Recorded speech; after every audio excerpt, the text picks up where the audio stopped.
BNPB Sumatera Selatan turut menunjukkan kepeduliannya terhadap para veteran.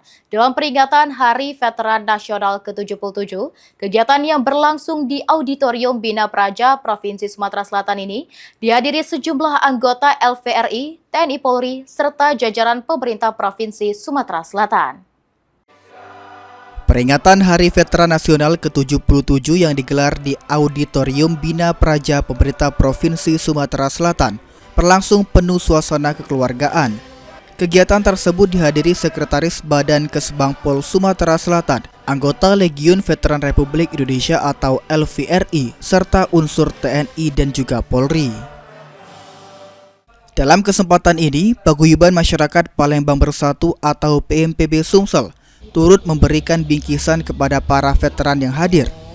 Pemberian bingkisan ini menjadi bentuk kepedulian dan apresiasi PMPB Sumsel sekaligus penghargaan atas jasa dan pengorbanan para veteran.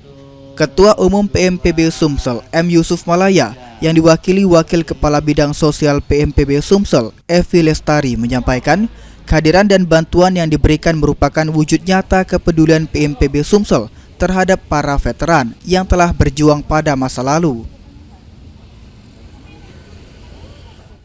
Mewakili Ketua kami, Ketua PMPB Sumatera Selatan, Bapak Haji Yusuf Malaya, untuk menghadiri peringatan Hari Veteran Nasional,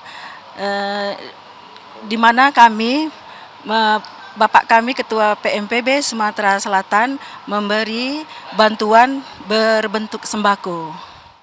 Sementara itu, Sekretaris Badan Kesatuan Bangsa dan Politik Provinsi Sumatera Selatan, Ricky Fernandi, mengatakan pemberian tali kasih kepada para veteran merupakan wujud perhatian dan penghargaan atas pengabdian serta perjuangan yang telah diberikan.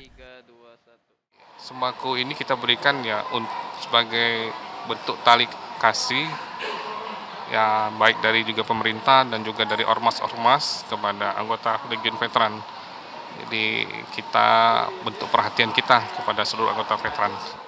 Pemberian bingkisan kepada para veteran diharapkan tidak hanya menjadi bentuk kepedulian, namun juga menjadi momentum untuk terus menumbuhkan semangat menghargai jasa para pejuang. Kegiatan ini sekaligus menjadi pengingat bagi generasi penerus untuk meneruskan nilai-nilai perjuangan dalam mengisi kemerdekaan. Muhammad Fikri, PAL TV.